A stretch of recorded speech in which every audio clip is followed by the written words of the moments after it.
Hey everyone, welcome to episode 38 of the Pickleball Effect podcast. I'm Braydon. And I'm Kyle. So this is actually episode 38. It is. Last episode was 37. Yeah, I think we called that as 38, but I know you all actually wanted to be 38, so it's this one. You made it to the right place. But no, dude, there's some fun topics today. So we both participated in a local tournament this weekend. It was like a team format. It was a charity event that gets quite a few people here every year. Over 300 participants. Yeah, it was, and it's always a lot of fun. It's the only like team event.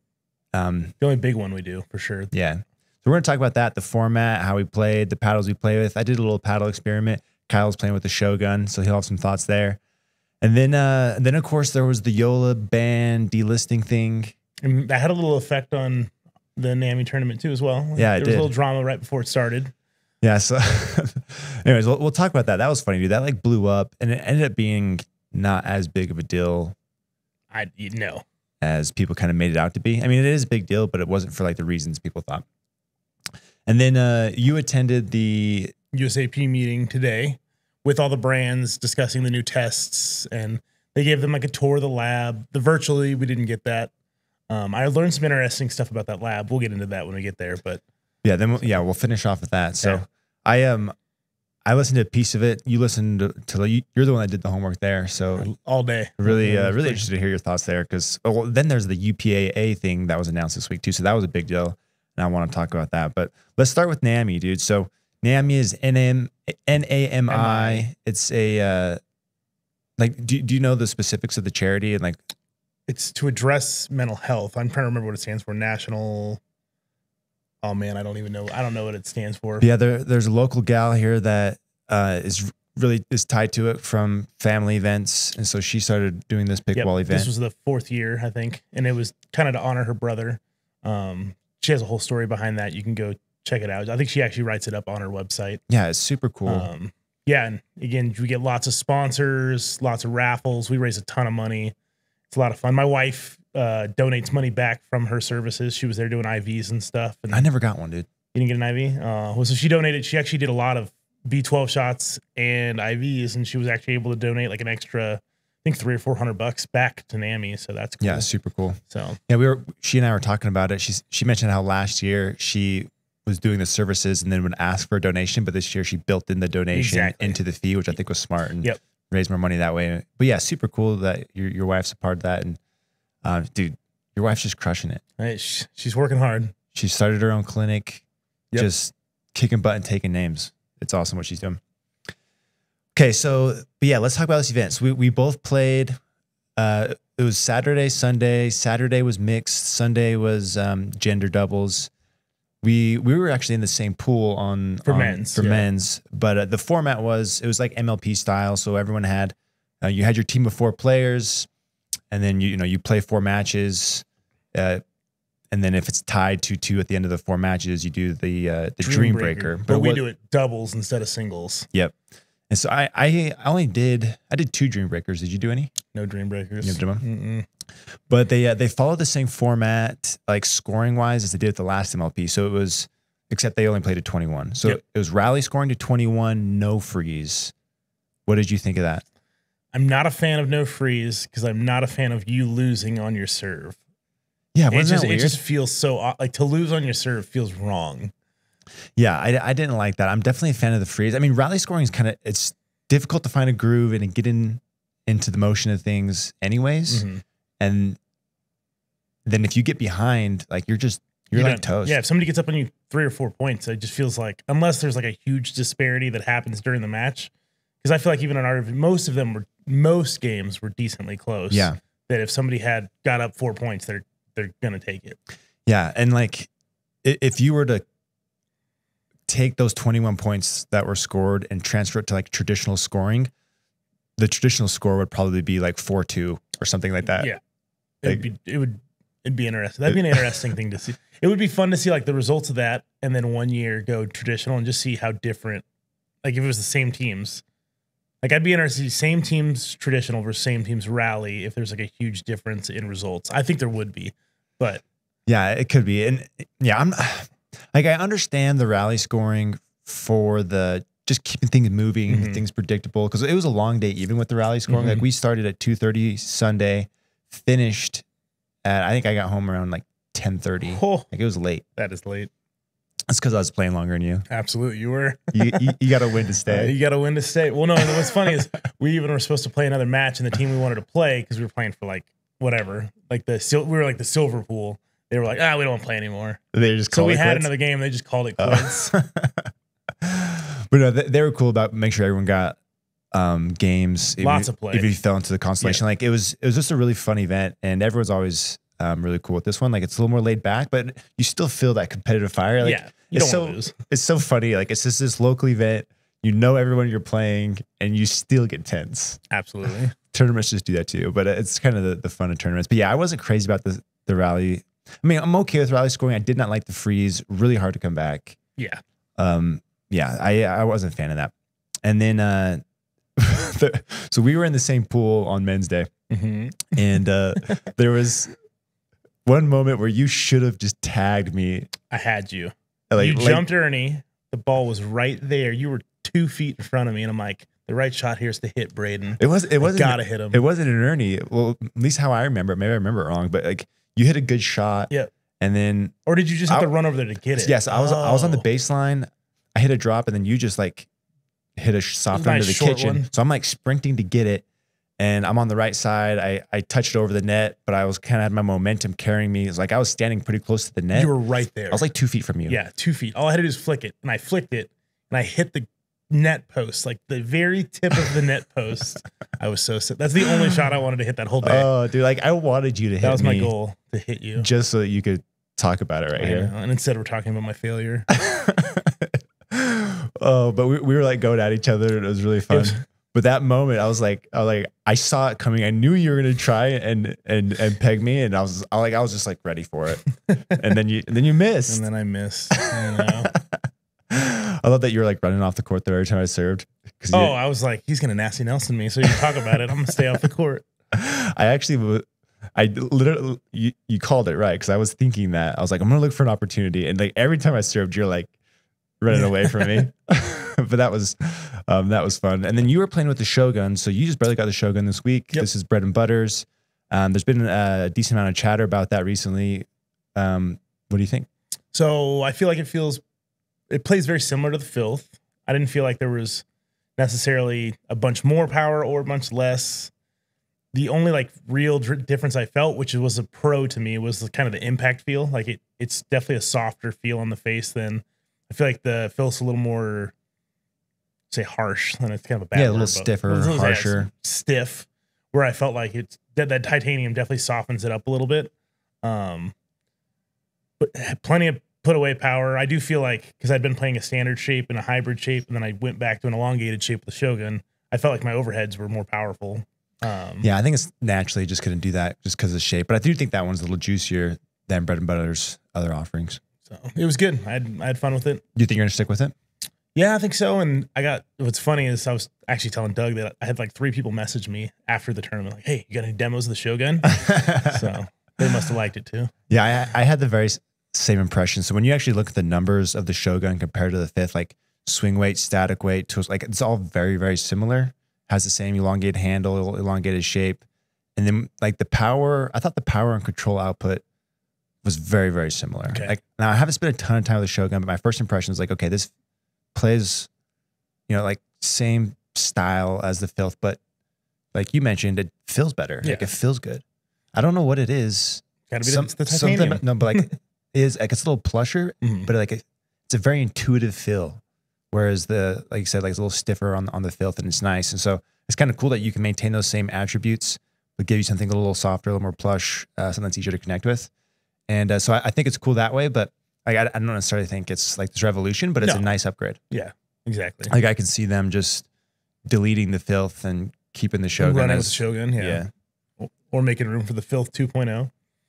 Or just change the name. It's not too late. The Shogun's the best part of the name. I know. Yeah, the box it came in. They did the hot sauce thing again. Oh, it was awesome. Have you tried the hot sauce? I haven't tried it yet. I was actually planning to try it today. But like the whole hot sauce bottle is branded. Like Then they have like the story in the box, which was great. The koozie. Yeah. It's quite the presentation. It's pretty good. They always kill that part of the game. But yeah, that's the Shogun. So I played on mixed day, I played the Bantam TKOC 12.7. So we talked a little bit about this last week, but like I'm on the hunt for something a little more powerful than my Mach 2 Forza 14. Love that paddle. It's doing great, but I'm looking for something a little more offensive. So I've been like reviewing all these power paddles lately. I'm like, I think I'm kind of falling for the hype and all this talk around power paddles. Like, oh, I need more power. If I'm going to defend power, I got to fight power with power. And so I've been thinking like, oh, I need to get something that's going to help me there. And that's the biggest power paddle I've played so far that also felt like I could, still hit drops and decently control. Yeah, it's a very controllable power. I mean, I don't want to say it's very controllable, but of the big power paddles, I think it lends itself the best there, at least for me and how I hit the ball. And so I played decent on mixed day. And then on men's day, I was like, you know what? I wasn't planning on doing this. I was like, I felt like I played okay, but I didn't feel me. I didn't feel like I played my best. I was like, I'm just going to go grab my an old Prism Flash 60 millimeter. I love this paddle last year. Very control oriented. It's like, I just want to see if I play better. Going just complete opposites. Big power to big control. And I felt like I played better with the control paddle. You definitely did. Like pretty all around. And as I was like thinking about it, I was like, okay, like what are the forms of pressure you can put on people? Okay, you have power. You just keeping the ball in play. You have angles, you have deception, locations. Like there's a lot of ways to put pressure on your opponents other than power. And like of all those options, power is probably the one you can add the most, like without the help of like a paddle. Like, does that make sense? And I was just like, with the control Prism Flash, I was definitely getting more balls back. Everything was a little tighter. I still felt like I was adding good pressure. Maybe not quite the same on counters and overheads, but often enough, it was good enough. Yeah.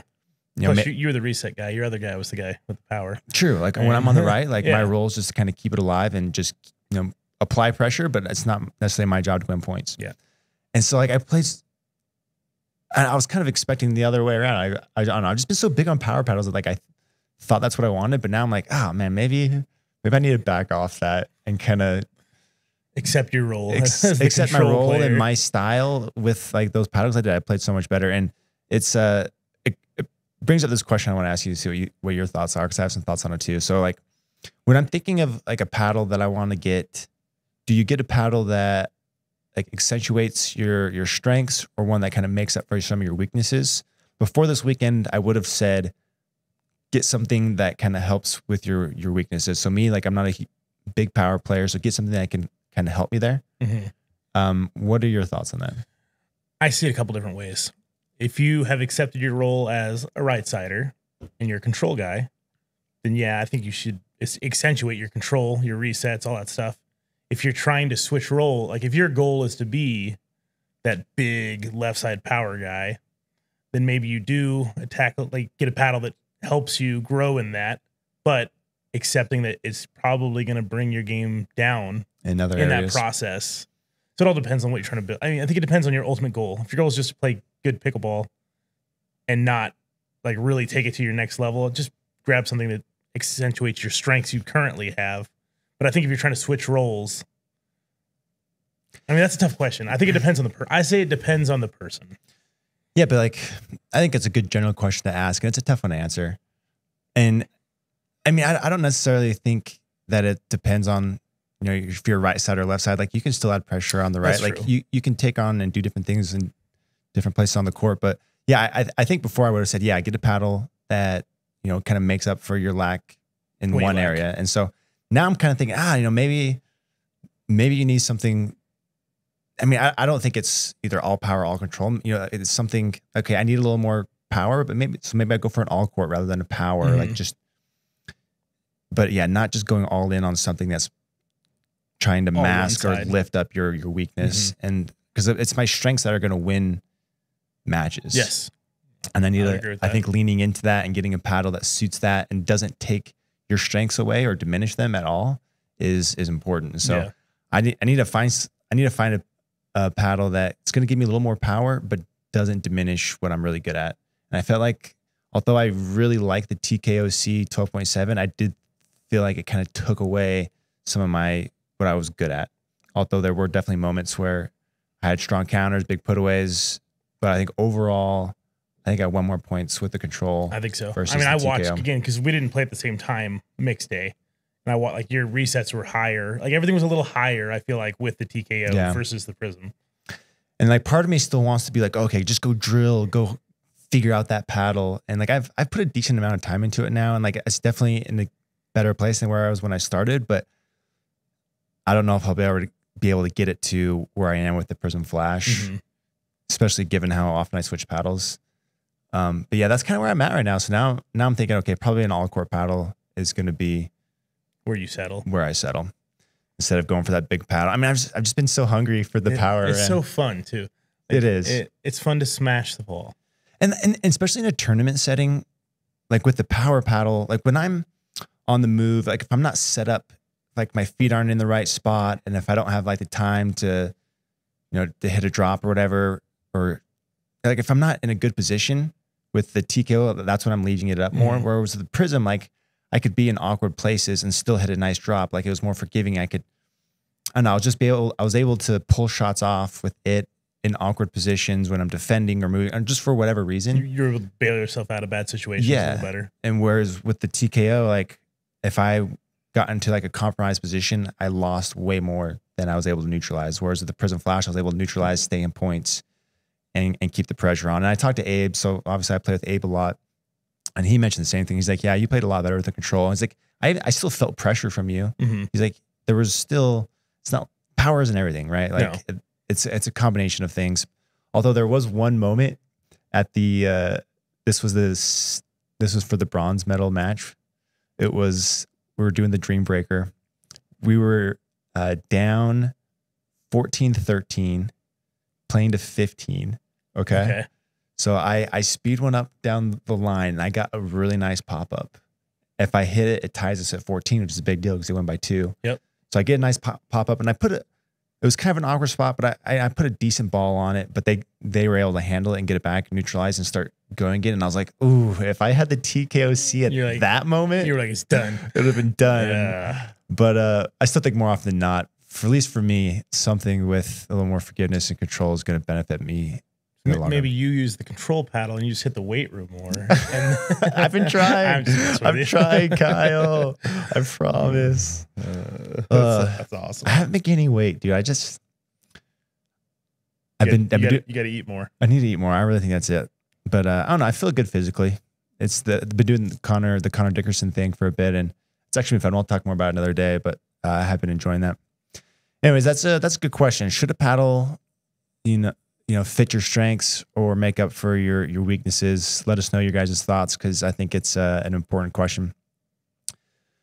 Okay, so let's talk about some of this, like the YOLA ban, the UPA-A, and then the meeting. So first, YOLA. Let's talk about the YOLA ban, delisting, whatever you want to like. Delisting. Delisting. I don't like the word ban. It's not banned. It was delisted. Okay, give us like the timeline of that and what happened. Like fill it was people in. I mean, most people know, but it was like basically midway through the tournament. It's funny because a lot of people are comparing it to the carbon ban. Midway through the PPA tournament. So this was like Thursday, Friday. Was midway during the PPA or during the MLP? It was last weekend. Oh no, so it was PPA. It was PPA. But yeah, this was like Thursday night, Friday morning. Yeah. Basically, it was put out. Everybody woke up and it was off the list. So everybody started freaking out. Like the USAP approved equipment list. Like they have a list on their website of all the approved paddles. It was removed. Yep. The YOLA Gen-3s were removed. But like without saying anything, it just like disappeared. There was no like announcement from US. Not yet. The statement hadn't come out yet. That's how crazy. People had already looked at it. I'm sure there was inside information given, but it was brought up on all the socials and the Discords way before there was a statement from anybody. Which I think was a mistake on USAP's part. Like that should have been coincided. Like, well, I think statement should happen, then they delisted. Yeah, 100%. That was the first mistake they made, and it caused a ton of speculation. Exactly. They're like, oh, it's too powerful, it's dangerous, and then everybody's like, well, why didn't they pull the gearbox? So it did. It caused a bunch of drama. And did you guys hear that? That was like a ball that just slammed against the wall. It was, and it was on purpose. It was Connor. That bum. But I think the way they did it, incorrect order, caused a lot of unnecessary drama and speculation of why it was delisted. Yeah, so like people were freaking out that it's like, oh, it's too powerful. That's why it was delisted. And then all that confusion came because they didn't make an announcement. And then PPA had to come out and say, we're not going to remove a paddle midway through a tournament. Yes, which is, but like the timing of the delisting like was in the middle of a tournament, which is weird. Like if you're an amateur and like those are the only paddles you brought. No, exactly. Like, that makes perfect sense to me. Like I was okay with that call. Yeah. Well, I was, but previously something similar had happened. A paddle. Oh, with carbons? Yeah, and they did in the middle of a tournament say no carbons. Oh, they did? That wasn't a PPA event. That was the US Open a couple of years ago. Yeah, that was the US Open. And but midway through the tournament they just said no carbons. And that was wild. I didn't. You had like all these pros playing with different paddles, winning and then holding their carbons. That was so funny. Yeah, so that was bonkers. And but I think it's important to note that it was not delisted. The statement came out and they said it was delisted because the paddles that were tested are of a different construction or material than is what is being sold. Yeah. And then YOLA saying that it's actually an administrative error and paddles are on the way to be corrected. There were two stories there, which is kind of weird, but I feel like the crux of it was there was some sort of error with the submission of it getting approved. Exactly. That's what it sounds like. And YOLA had expedited sending paddles to get reapproved. So I imagine they'll be back up in a couple weeks. It's YOLA. I say it's probably back up by the end of this week. Probably. So, but like that's a big deal for YOLA. Like they probably lost a lot of money. It's not a good look for them. Well, I'm sure like, everybody wants. Everybody wants is like refunds. There's like Facebook Marketplace has a bunch of YOLAs for sale now. Yeah, but it was just a nightmare. So yeah, I don't want to do. We had to deal with some of it here and the Flying Pickle. People wanting to return their paddles. We're really? Oh yeah, because people bought them. There's people that bought them the day that it got delisted, and they're like, I don't want a paddle that isn't on the list. So yeah, so like if you have one right now, like I would just wait. It would be wait. Imagine you're gonna be just fine. Like it'll be approved here in a few days, probably. Like you said. And if not, I'm sure they'll make it right. Like in the Carbon instance, even Carbon being a smaller brand at the time, they made it right. Yeah. They replaced everybody's paddles with paddles that were approved grit. Yep. And they'll make it right. And YOLA's massive, so they're gonna make it right. Yeah, I agree. So I'm not too worried about that. And then the other hilarious thing about that whole sequence of events was right after all this news is going on, like we started even seeing like ads from brands saying Diadem put out like the first unapproved paddle trying to sell some Vices. That one was probably the funniest. Oh, you saw that one? Yeah, I saw that one. Oh my god. And there's some others that did ads. Like they were on the ball quick. Ruthless. But yeah, coinciding with this announcement, like shortly after, I'm sure this wasn't the original launch date or plan for this announcement, but they ended up doing it because of this YOLA delisting. So UPA is the like holding company for MLP and PPA, right? So they merged, MLP and PPA merged, and in that merge they formed that entity UPA. So UPA is like United Pickleball Association. Yeah. So UPA says they come out and make an announcement and say we are making our own entity that's going to regulate paddles. Yep, UPA-A. Yeah. And America. I just kept thinking of that. What's the insurance company? USAA. Like those commercials just kept going through my head when I saw that. Oh, that's funny. But yeah, UPA-A is their like competing entity that's going to make paddle regulate. Like I think they want to make like they want to do the paddle testing certification, own the rules around it for paddles to be approved and certified, allowed solely for their tournaments. I mean, there hasn't been a lot of data coming, or like a lot of statements describing what is actually going to come from this. They announced the board members and the player, like the player representatives. Yeah, the player representatives. Yeah, they announced board members, player representatives, and then the brands that were going to be affiliated with it somehow. Yep. But I did see one statement. I wish I had it with me to read, but I'm pretty sure the general idea is like they want to own the rules around what's legal and not legal for paddles. And like you have to think that they made this in part with these brands like YOLA and whatnot, major sponsor to keep their stuff alive. Yeah. Like is it a contingency plan if USAP does go the way of somehow YOLAs are not allowed, the Gen-3 YOLAs are not approved? Right. Yeah, it's a contingency thing. And like PPA's, they've done this so many times. Or like this seems like the very same pattern with MLP. So MLP started growing, getting influence, doing their own thing, and then PPA is like, oh, we're starting Vibe. Yep. Oh, and if you want to play with us, then we have to merge. Like it almost feels like something like that. It's all like knee-jerk reactions to. It's very reactionary, like market. Yeah, it's like they're trying to have something in place to use to leverage and negotiate with when they're lobbying for things from USAP. The best comment I saw was when UPA-A was announced that USAP should have pulled the refs the next day. Like that would have been hilarious. Like the troll in me loves that. I was like, please, that would be so funny. That would have been fantastic. But everybody shows up and the refs are just gone. They don't got the balls for that. No, not at all. If I ran USAP, I would have done that though. But like this brings like so many questions because you know that they're going to push this and they want to try to use this for negotiating to get what they want, right? And like PPA's every move they've ever made is very money oriented. It's not player experience. It's not like, it's just they're a for-profit business. They're for profit, but like more, but they like don't even try to hide it. No, like most companies are like, oh, these are, you know, the things we live by. These are our principles. We're here to serve you. But they're like, no, we just want your money. We got the pros. Come over here. Our core values are cash. Yeah, no, like for real, right? Yeah. Like I mean, that's what it feels like.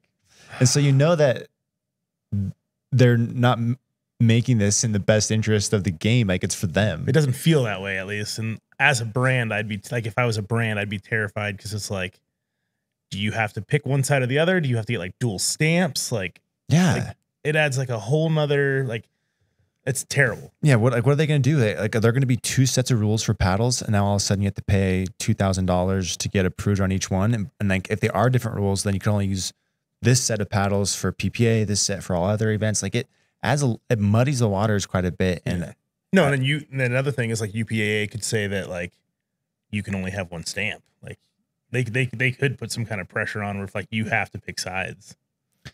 Yeah, you know that they're not afraid to go to war.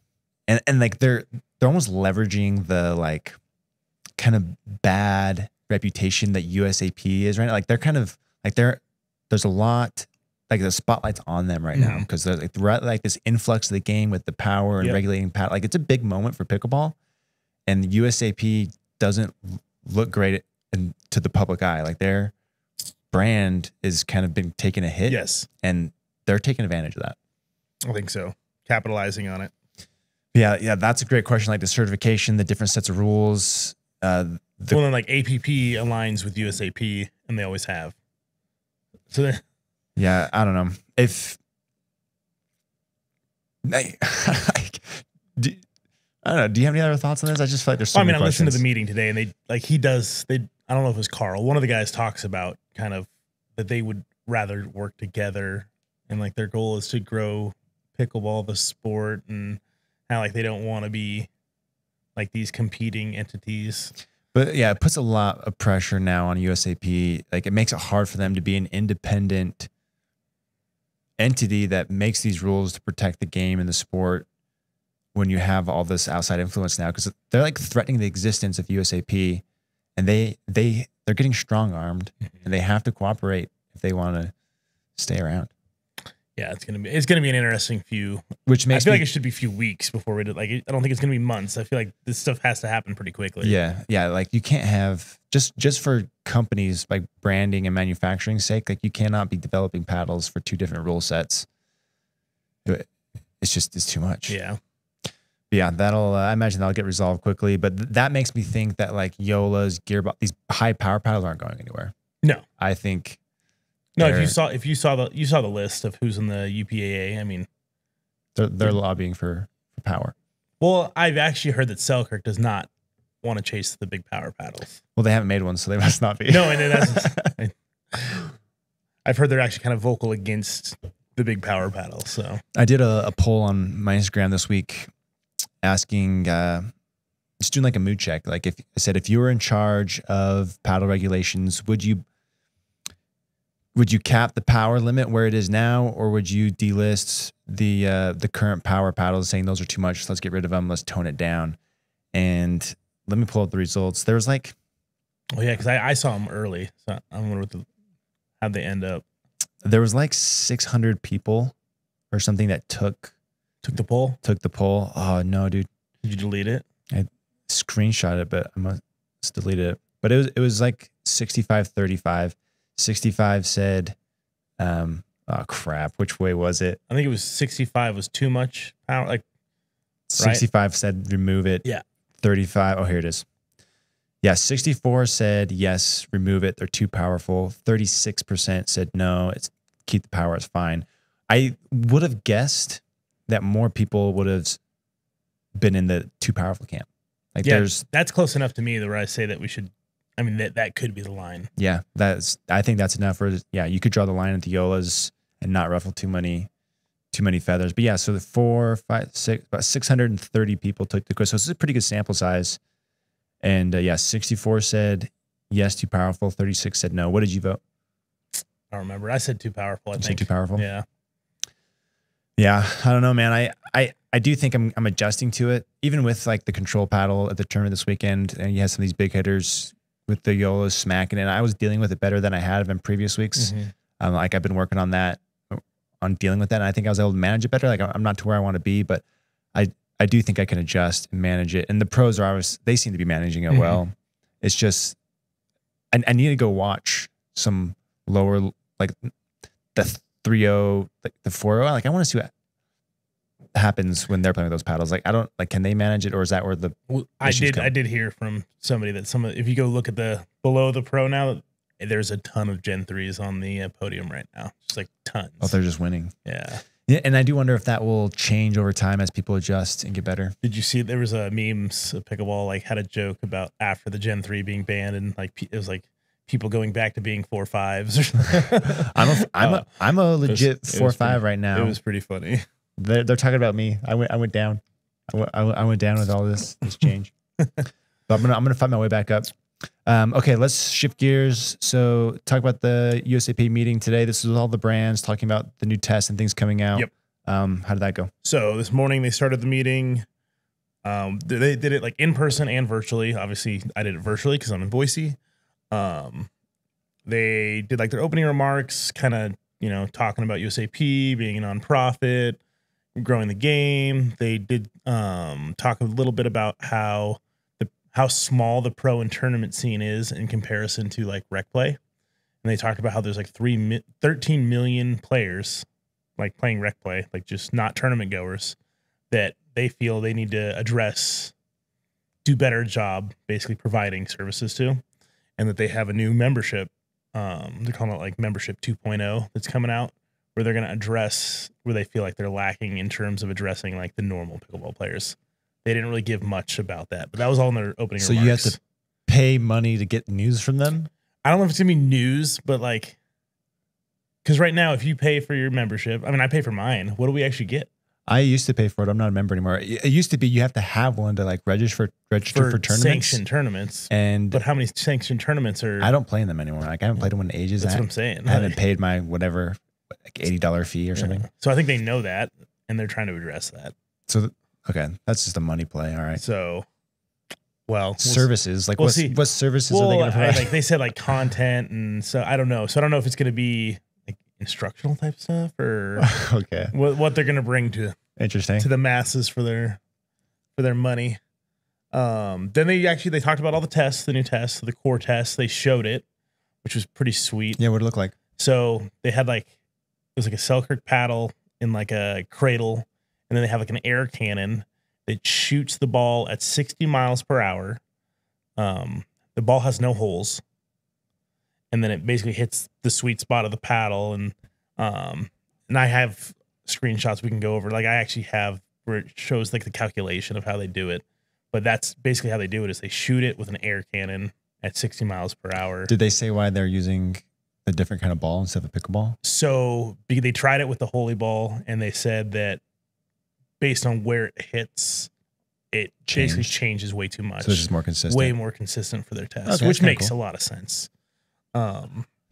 Then so like, is it cradled like sitting straight up, sideways? It's like, so it's like sideways, and they even talked about like the angle. They did all the calculations for the right angle, like where it's held at on the handle, like all that stuff was taken into account. Oh, cool. So And so it shoots it, bounces off. They get a speed, say 50 miles per hour rebound speed. Exactly. Yeah. Basically, they get the rebound speed and all that stuff, and it can't exceed.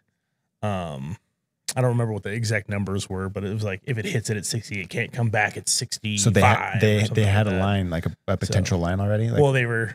I can pull up the slide real quick here. Let me see what they. It was all happening so fast. And when I wish I could just do these meetings, but I also have to take care of 2 kids. Yeah, you were telling me like you were walking with them and like had your earbuds in, and everyone's like, "What are you doing, dude?"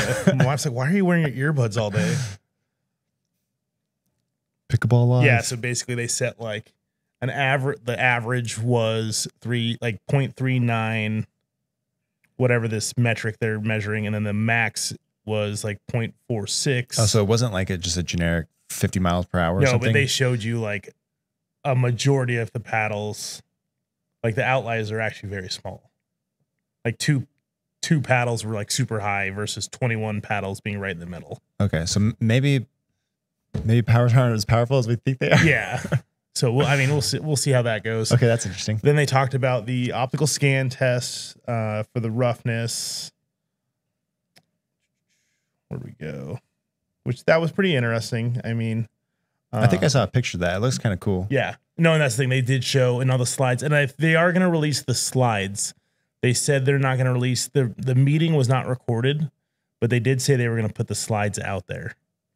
So that's cool. So people will see it. Yeah, but they showed like the machine for the optical scan. And then I actually didn't know about this, but I guess on site they have like an ultrasonic test for the core. Do you know about that? No, I feel like I heard you mention this before, or I heard it. Maybe I heard it in the other Zoom meeting. Maybe you heard it from somebody else. Yeah, I didn't know this had happened, but they have like a test on site that they can basically test the integrity of the core on site. Like this. Oh, yeah. And that was, I think it was Gamma kind of said that they had heard about their player having their paddle failed at an event using that test, and they didn't even know that test existed, and they were kind of mad because they found out via like basically social media. Oh my gosh, yeah. So there was a lot of talk about how they feel USAP is not super they don't communicate. quick to communication. Yeah. Like they talk about it after instead of like it happens exactly. And then they talk about it later. React. Everything's very reactionary. Yeah. Yeah, they do need to be more proactive with the communication when they do stuff like that. But what was cool is they did acknowledge that. And they did say they feel like they are slow and they need to work on that. So at least they acknowledge that they're extremely slow. Okay. Some other interesting things. A smart ball is coming. I think Nick from Reload brought up that they're developing. It's like a prototype right now, but it's a ball that can be used for testing purposes. He talked about how he wanted to get it to USAP. That'll tell you basically RPM and speed, but using a ball. That sounds very cool. Yeah. I like the idea of that, but I also wonder it's like how close to a pickleball, like an actual pickleball, because if you have to have the technology in there, it has to hold it. It might be is it going to be heavier than a real ball? Oh, I see what you're saying. It's like, because it would have to be accurate enough that it hits similar to a. Yeah. Like, is it going to react the same as a pickleball? But maybe if you test every paddle with that ball, then you have control. Like you can compare them. Yeah. But then I wonder if it's different if you hit like a real ball. But that's a good question. I like the idea of it. So he could probably tell us that answer. Yeah. I'm sure they watch this. Then what was another good one? Market compliance program. Do you know anything about this? No. So apparently USAP actually does almost like secret shopping where you have your paddle approved, whatever, but they'll actually go out there to resellers and grab that same paddle and test it off the shelf from what you had sent in to the lab. Oh, that's cool. So, they should do that. No, I think that's great. Yeah, that's great. They didn't say much about that, but it just said they go buy paddles and they retest them to make sure that they're the same as what they were getting. They talked a little bit about how some manufacturers in China will offer to make you a paddle that'll pass and then mass produce something that'll be hotter and whatnot. That's fascinating. So the one part I did listen in on, there was a comment made how smaller brands can get away with that better because they can submit a paddle that is within spec and then start selling and marketing paddles that are maybe rougher or something. And if say they do get caught, they get a slap on the wrist, maybe they have to stop selling their paddles or whatever, but like to them, it's not a huge loss because they're smaller, but like if that happens to like a Selkirk or a Yola, it destroys, like it's a big hit on their business, right? So they have to, not only financially, but like reputation wise, all kind of, So like the incentive for them to stay compliant is much higher than smaller brands who are trying to make a name for themselves, trying to be the spinniest paddle or whatever. And so just break out. Like, yeah. And so I thought that was fascinating. Like some ways, like how do you control that or keep brands from doing that? Like, I don't know. I don't know all that stuff. 'Cause I know which part you were talking about. And he was saying like, you know, paddle brand is two guys in the garage. They do get caught. They become paddle company B tomorrow. Yeah, they could change it. They could just become their company. Exactly, because they're small. That's funny. I heard the same thing. So I thought that was fascinating. And then what else you got? Yeah, they talked about the scrap rate. Did you hear anything about that?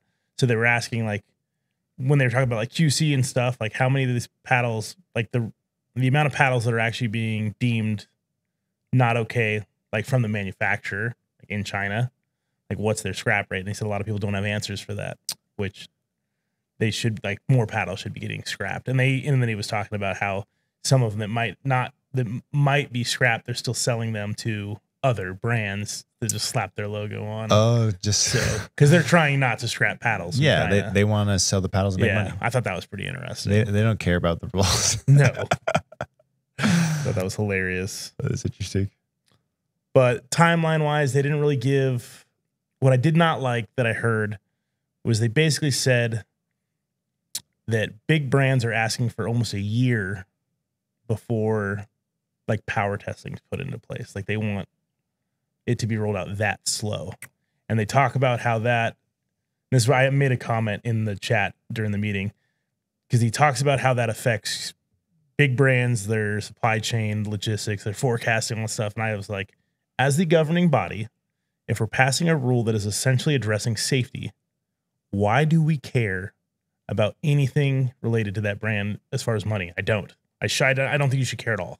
If it's addressing safety. Safety is different, right? Yeah, that's how I feel. Like it's not spin. Like it's not like to me, spin's not dangerous, but like power and not having enough reaction to the ball and getting hurt is a safety concern. I don't think brands making money should have any effect on when that rule gets put into place. I agree. So I was that was like a disheartening comment. Like, I'm on board with you. That makes a lot of sense. But that was kind of the gist of the meeting.